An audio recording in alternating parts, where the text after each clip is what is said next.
Good afternoon, everybody. My name is Carolyn Dubé, and I'm the Executive Director at Fertility Matters Canada. And I'm thrilled today to be speaking with a very good friend of Fertility Matters and also a very good friend of mine, Dr. Jason Hitkari from Olive Fertility. He's the Medical Director and co-founder at Olive, and also the president of the Canadian Infertility and Andrology Society, which is the professional organization for everybody who works in the fertility field in Canada. Yeah.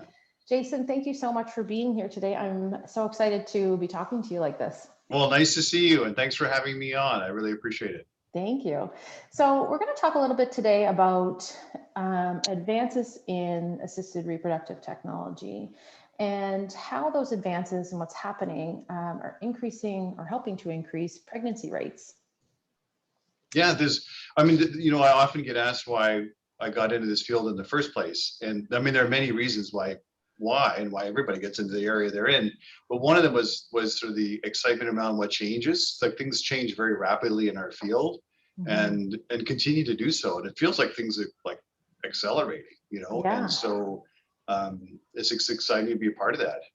Yeah. And I mean, when you think about assisted reproductive technology as a whole or an entity, and it's really in its infancy in terms of science and medicine, really been around just for over 40 years or so. Yeah, exactly. And medicine is exploding. You've got like artificial intelligence, you've got different culture techniques, you've got genetics that's come online, and all of these things have really changed in the last 10 years or so.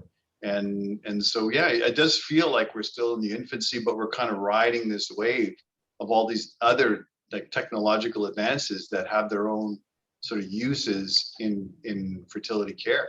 It's an amazing time to be in this area. Yeah, and very exciting for patients and what that means for their future families to be able to access this care in Canada right now.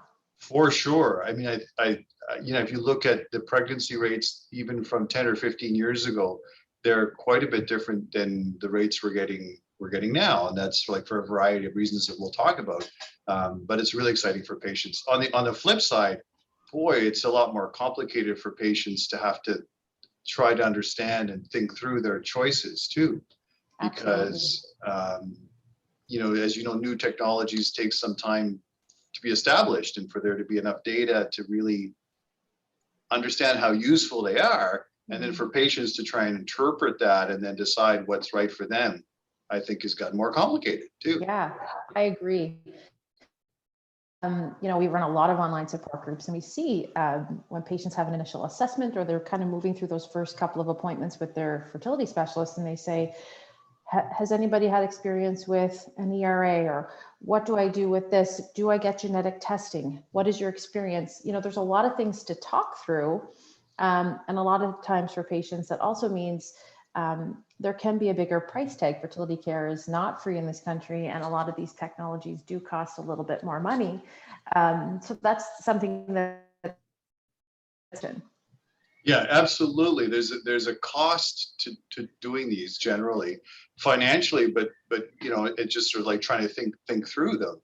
And the other complicating factor is that different clinics and different physicians will advise different things. Like when something new comes out, some physicians are sort of early graspers of new technology, and some are more, want to ensure that there's good data and evidence to support its use. So again, the patients, I think, are faced with different messaging about these technologies.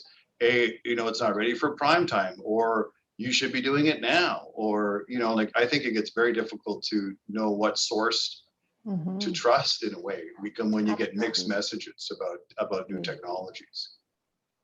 And probably not all clinics have all new technology. That's an excellent point. It may not be that they're not embracing it; they just don't have the infrastructure to be able to provide it or provide it well.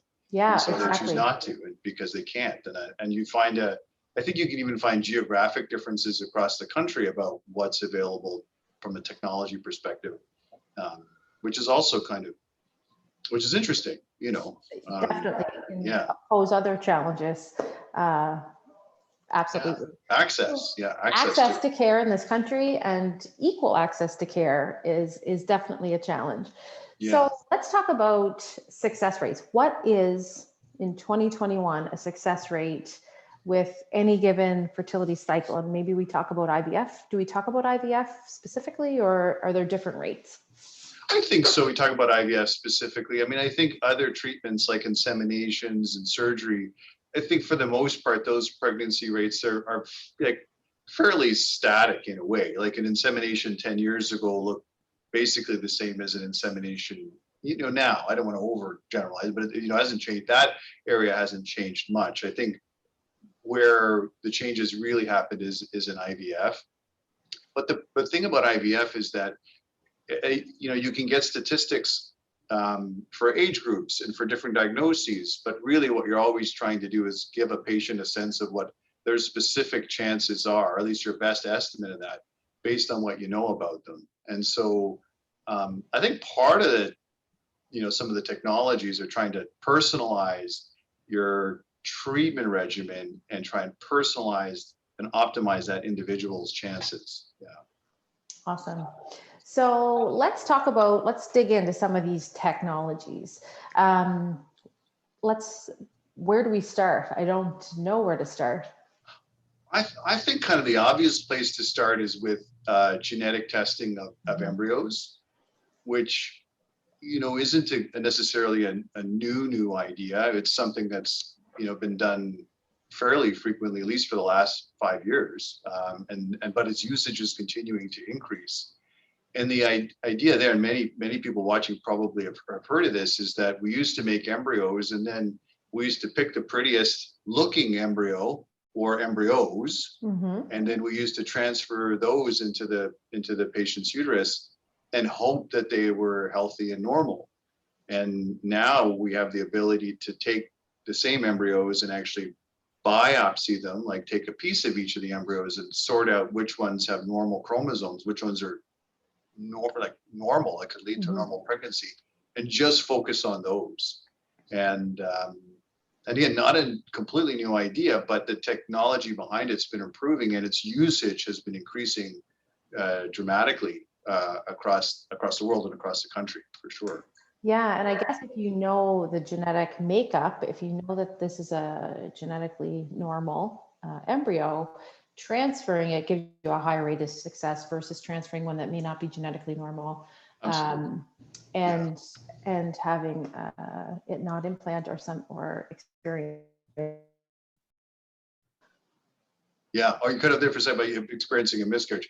I think is what you said. Yeah, absolutely. It allows you to kind of focus on the embryos that have the highest potential for giving people success, and it can save people a lot of effort, because rather than sort of trial and error of these embryos, you're trying one, it's not working, you're trying one, it's miscarrying, you're trying one, it's not working, you can actually focus on the ones that are more likely to work, and the pregnancy rates therefore are really high with that technique. The other thing it helps is it allows you to transfer a single embryo, because like back in the old days, we used to transfer 2 embryos quite routinely, and we would make a lot of twins, and patients still, I think to this day, want twins. Most patients, studies have shown most patients that are seeing a fertility clinic want twins. The fact of the matter is twins are actually really complicated pregnancy, and probably the riskiest thing we do to patients is give them twins. And so, we having genetic testing on the embryos allows us to just transfer a single embryo, because we know it's a good one, and maintain really high pregnancy rates while really dropping the twin risk. Really. Absolutely. So those are the upsides of genetic testing. There are some downsides too that are worth exploring a bit. And when you do genetic testing on an embryo, you take the embryo, you send it to a lab. Some clinics have the lab or the ability to test potentially on site. What part of the cell or the embryo, what cells of the embryo are you actually testing? Yeah, it's a great question, because the embryo we think of as sort of having 2 parts. There's a part called the inner cell mass, which is this kind of collection of cells, like a cluster of cells that actually kind of becomes the baby in essence. And then there's these other cells around that is called the trophectoderm that make up the placenta and the membranes. And so you don't biopsy the inner cell mass, the lab staff biopsy the trophectoderm. And that's why it's a safe process. That if you started to biopsy the inner cell mass, it probably wouldn't go that well, as embryos wouldn't work that well. Yeah. So it is important. And that speaks again to, having experience doing it, because again, not every center in Canada provides that genetic testing, because you need staff that are really well trained and a lot of experience in biopsying, so that that process goes smoothly for the embryo, basically. Yeah. And then the embryo stays, right? The embryo stays at the clinic. It's generally frozen, and then the tissue sample is sent to a centralized lab, or there are a couple of clinics I gather in Canada that have their own genetic testing lab. Yeah. That's amazing. Yeah, it's amazing. It's amazing. Like if you think about, taking, 5 or 10 cells and being able to, amplify the DNA and test it. I mean, it's really quite amazing. And that's again where like genetics has helped us. The work in genetics has helped us improve fertility care. It's really amazing. Yeah. Amazing. Yeah. Well, I know that there's some new technology now that's actually looking at, is it at the egg quality or at the egg? I'd love for you to tell us a little bit about that. It's fairly new. Carol, before we move on, I just want to say something about genetic testing. I did kind of allude to the fact that it has its controversies, just talking about genetically testing the embryos. So I just wanted to say, there are different schools of thought about doing that. And, to play the counter role, genetically taking a biopsy from an embryo may not always be a benign process for that embryo. There's risk involved. And in like any test, no test is perfect. So you have to recognize that there are the like everything in life, two sides to these things. And really you should talk to your fertility specialists and the staff at the clinic to know, to try and guide you to what to do. Yeah, so that's a good point, Jason. So any information that you're getting today is Jason's giving us information about the options that are out there and how technology is advancing. But the best decision for you will come from conversations with your fertility specialist. They'll be able to guide you down the path that's right for you and help you make the decisions about what your options are and what choice you're going to make. Yeah, and just go over those pros and cons. And in most cases, it becomes obvious what the right choice is, honestly, in my experience. When you start saying, this is your particular scenario, for example, you're over 40 and you've had, unfortunately 2 miscarriages, that genetic testing's probably more helpful. You're 29 and you haven't had any miscarriages, maybe you don't need it. Like it actually in most cases becomes kind of obvious, but yeah, exciting news in work being done with eggs, because not only do we do IVF at the clinic, but more and more we're doing, patients are coming in to freeze their eggs. And one of the struggles we've always had is that we would take the eggs out and we would freeze them for later use. And then the patient would say, how are my eggs? Are they going to work? And we'd say, I don't know. They look good, but then we froze them. Like they look okay, but we don't really understand their true potential. And so what is exciting in this area is that there are companies that are using artificial intelligence analysis of the appearance of the egg, like very specific appearance of the egg, to try and personalize the likelihood that those eggs will actually result in a live birth, so that we can get more specific personalized data about were those eggs good or not. And I think it's pretty incredible, actually. Well, it's amazing when you think, for someone who may choose to freeze their eggs for whatever reason, you're a single woman with a career ahead of you, you want to preserve your fertility because you haven't met a partner and you want to ensure, you've got an option for having a family in your future. A young cancer patient who needs to preserve their eggs for prior to doing cancer treatments. Those are really important conversations. And it's really nice to have the option to, say, gosh, this is, these eggs look like, the future don't know the language here, the option for these to turn into a viable embryo when they're inseminated will be amazing. Yeah, or vice versa, or or you just say, the artificial intelligence analysis of the egg shows that they're maybe not great. Right. And maybe you should think about collecting more. Mm-hmm. Or as you said, the vice versa. These look amazing. This is likely going to work for you. And again, these are new technologies that still need probably more and more verification. But that's the way artificial intelligence algorithms work. Is that as time goes by, they get kind of smarter and smarter and smarter. And I just think it's very cool that our field is using AI in this area and other areas as well. To help patients and help them make decisions. That's what it's all about, really. That's amazing. Yeah. So let's talk about what are the other options? What other advancements have happened that are really increasing pregnancy rates? I think what area that's super interesting is the area about implantation. So implantation, like an embryo, wanting to stick or able to stick to the uterus, has been a bit of a black box for us, frankly, for a long time. And now there are essentially tests that are trying to be able to understand implantation better in patients. And it's complicated, but it looks at, are we using the right medical program or recipe for patients when we're planning an embryo transfer or not? And we can do tests to figure that out. And also these tests can sample the bacteria in a patient's uterus to make sure that the bacterial content or the bacteria colony inside is the right one for implantation. Wow. And so these are tests that personalize, again, trying to understand implantation in patients, which has been a huge black box. And so it's terrific that there's work in this area.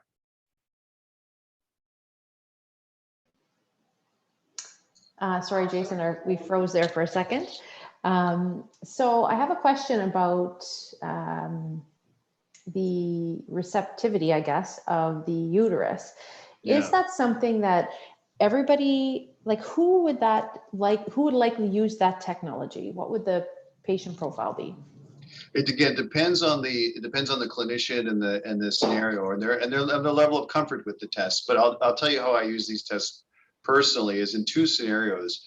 One, and these are IVF tests for the most part. So one scenario is where you've tried an embryo transfer, it hasn't worked. You tried another one, it hasn't worked, and you're starting to be suspicious that maybe the reason you're not getting luck is that you're having a problem with implantation. So people have had a couple of unsuccessful transfers, particularly if the embryos have been shown to be normal chromosomally, and you expect them to work at least after a couple tries. Then I say, maybe we need to do some specialized testing to ensure the recipe we're using is right and your bacterial content is right. And so that would be sort of the typical scenario.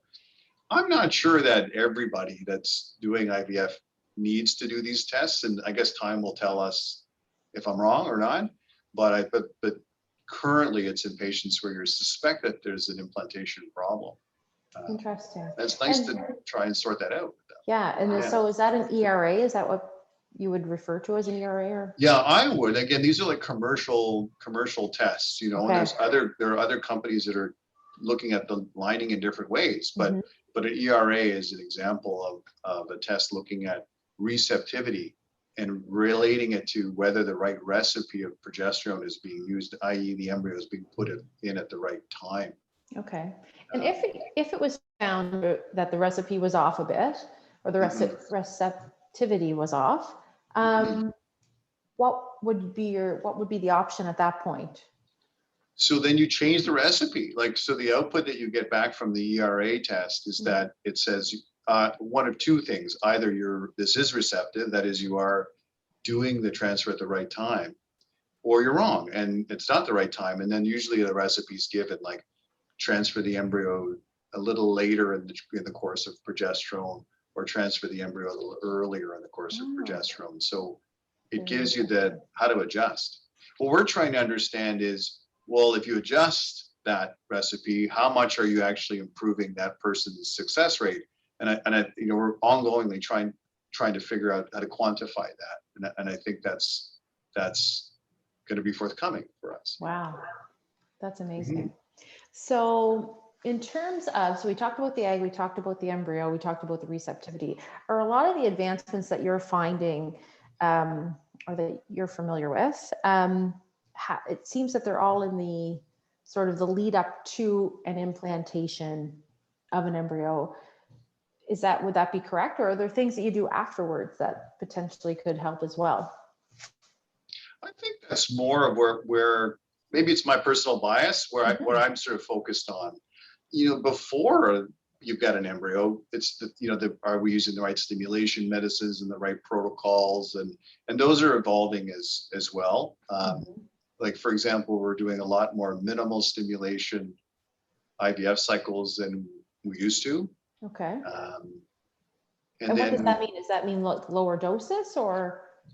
Yeah, again, really, as I'm talking, it feels like what we're really trying to do is always personalize the care, right? Like what would be best, knowing what we know about you guys, or you as an individual, what's the best choice? And for some people, it's using very low doses of medicine. You don't get as many eggs to work with. That's the trade-off. Sure. But your idea is you're trying to get potentially a higher quality egg. So rather than, 10 eggs and maybe they're not looking great or working well, you get 3, but they actually give you a nicer quality embryo. And I've seen many, many cases over the recent years where that's been the case. Doesn't work the same for everybody, but for some individuals, that's gentle stimulation appears to give us a better quality embryo. So interesting. So it does reconfirm, and we've talked about this, not just you and I, but in the field, I know it's so individualized, and it's why having these educated conversations with your fertility healthcare team is so important to say, what's right for me. And sometimes it is a bit of trial and error. We know that not every IVF cycle will lead to a healthy pregnancy and a live birth, and you may need to do several cycles in order to achieve that goal. But when we have the option and this advancement in technology that improves these rates, and we know even for you to be, in a room with a patient who hasn't had success, for you to know that these are other options and maybe it is a lower dose, maybe 10 years ago, that wouldn't have been an option that you would have discussed with your patients, and now you can. Yes, that's very true. That's what's kind of amazing about it is what you're advising people do changes with time. It gets more personalized. There's a couple things to say. You have to be kind of more open-minded, both as a patient and as a clinician, to sort of think of the breadth of what's available to you. If you're always doing the same thing, maybe you won't think of doing minimal stim or doing something else. So you both have to be sort of open-minded, but it allows you to kind of, again, find what you're hoping, of course, is the best path forward. Yeah, and what's really cool as I'm listening to you talk about these things is that, as Fertility Matters, we educate, we bring information, we try to get the information into patients' hands so they can make more educated decisions about their options, so that when they're speaking with their fertility care specialist, they have an idea, they feel more empowered to ask questions. What are my options? I've heard about this. Is this an option for me? But what's really cool is that the medical teams, the physicians, the lab staff, your embryologists, everybody's working and learning at the same time, which is very, very cool.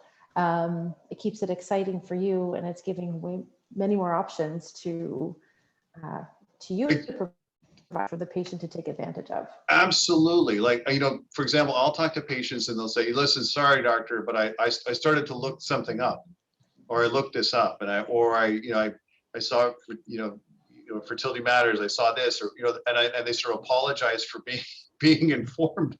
I said, that's the only way we can have this conversation. Yes. Is if you're coming with an idea, I'm trying to explain where I think we're coming from. And I think the more knowledgeable patients are, the easier it is to find a path forward.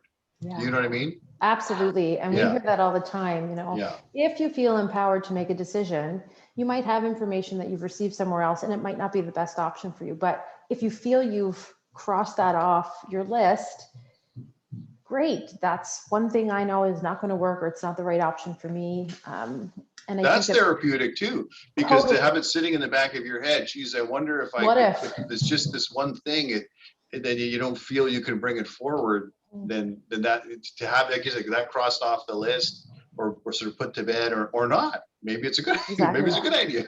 Yes. I think it's very therapeutic. It's very important for that, in that It is. relationship. And I think the more knowledgeable patients are, the better the discussions, and the better the interaction. Yeah, for sure. Absolutely. Yeah. And that's that's what we try to do, so that we're Exactly. educating, so that we're sitting down with you.